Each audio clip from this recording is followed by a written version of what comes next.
Iya, selamat siang anak-anak. Gimana kabar hari ini? Sehat semua ya? Harapannya kita semua bisa sehat. Kemudian Anda sukses selalu, begitu ya. Kita akan melanjutkan materi untuk hari ini. Saya melanjutkan tentang gelombang mekanik. Ya, kita lihat definisinya dulu. Ya, gelombang itu adalah usikan, riak, atau getaran yang merambat.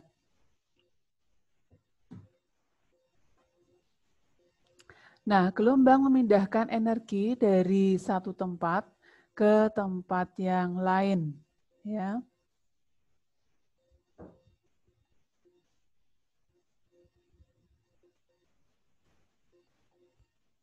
Ya, saya ulang. Gelombang adalah usikan atau riak atau getaran yang merambat di dalam suatu medium. Gelombang memindahkan energi dari satu tempat ke tempat lain tanpa membawa materi yang dilewatinya. Jadi materi-materi dalam medium tidak ikut merambat. Nah, kemudian gelombang mekanik itu adalah gelombang yang membutuhkan medium untuk perambatan elastisnya. Nah, medium perambatan ini dapat berupa zat padat, cair, maupun gas. Ya. Nah, contoh gelombang mekanik apa? Gelombang laut, gelombang suara, gelombang pada tali, gelombang pada pegas. Baik. Selanjutnya. Nah, apa saja yang dibahas di dalam gelombang itu sendiri? Nah, tentunya besaran-besaran ini Anda sudah pernah mempelajarinya di kelas sebelumnya. Ya. Yang pertama periode. Apa sih periode itu? Periode adalah waktu yang diperlukan untuk menempuh suatu gelombang atau waktu yang diperlukan untuk terjadinya satu gelombang. Besaran yang kedua adalah frekuensi, lambangnya F kecil. Satuannya hertz ya, adalah jumlah gelombang yang ditempuh dalam waktu 1 sekon. Berikutnya yang dibahas lagi adalah panjang gelombang.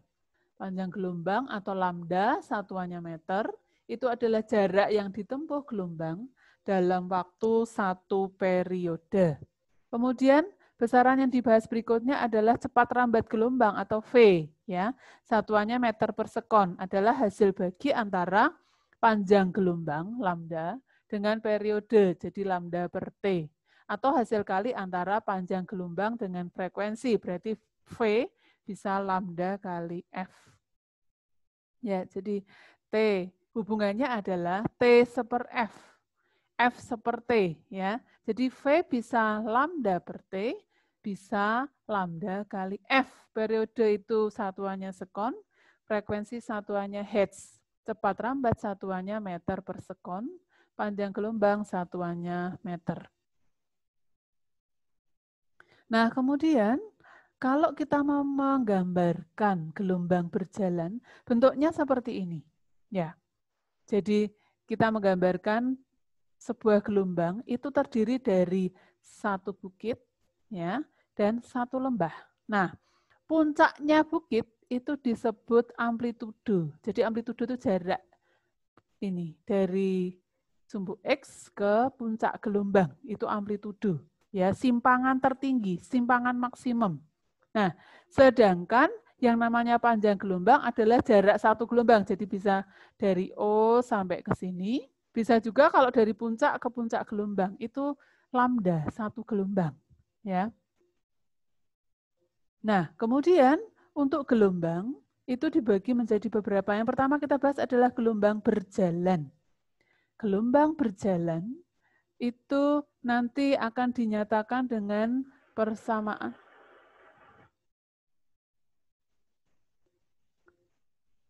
Ya, persamaan gelombang berjalan dinyatakan dengan Y sama dengan A sin omega T min Kx. Dengan Y adalah simpangan, A amplitudo, omega itu kecepatan sudut, T waktu, K bilangan gelombang, sedangkan X adalah jarak titik pada tali. Jadi kembali ke gambar ini, ya. Jadi ada amplitudo, ada lambda, ada X, ya. Jadi persamaan gelombang dinyatakan Y simpangan sama dengan A kalikan sin dalam kurung omega T min K kali X. A adalah simpangan terjauh, omega kecepatan sudut, T waktunya, K itu bilangan gelombang, dan X adalah jarak titik pada tali dari titik asal getaran, itu X.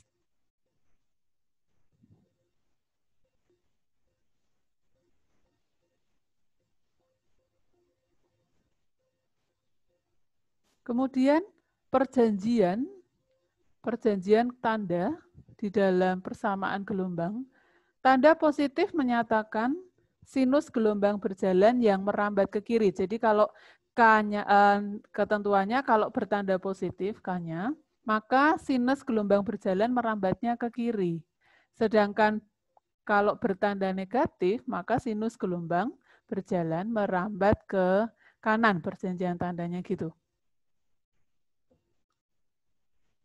Kemudian A juga bisa bertanda positif.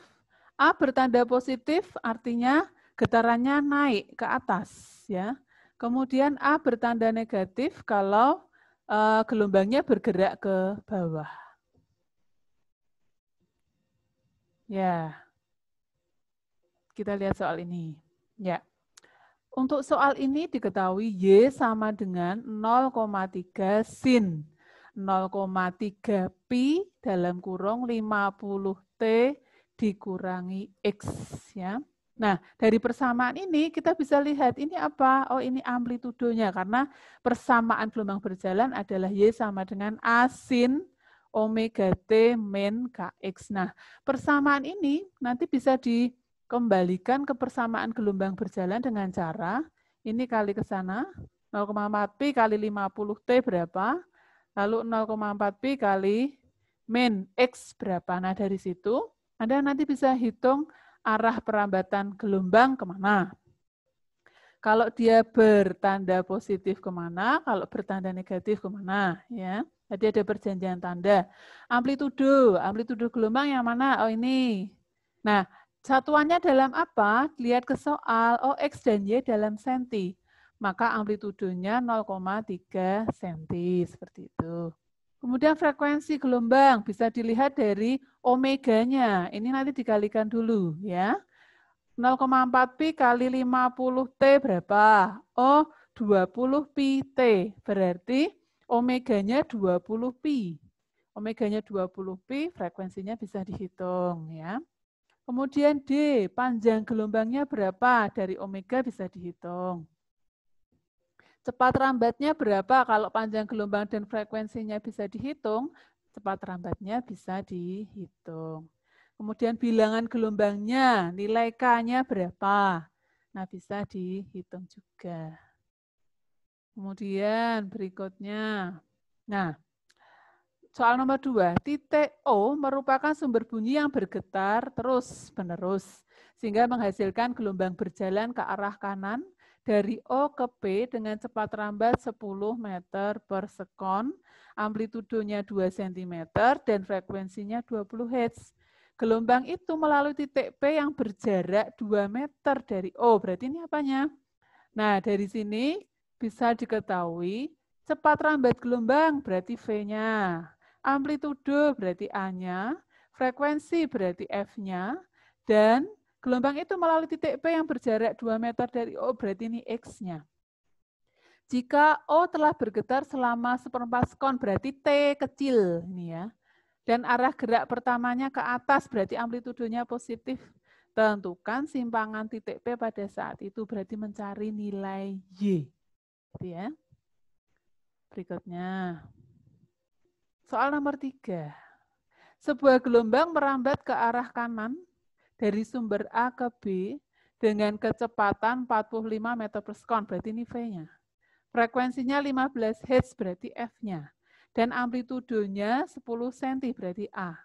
Titik C berada di antara A dan B dan berjarak 7 meter dari A, berarti ini X-nya. Jika A telah bergetar selama 5 sekon, berarti T kecil, dan arah gerak pertamanya ke atas, berarti amplitudonya positif, tentukanlah simpangan titik C pada saat itu. Berarti nyari Y-nya.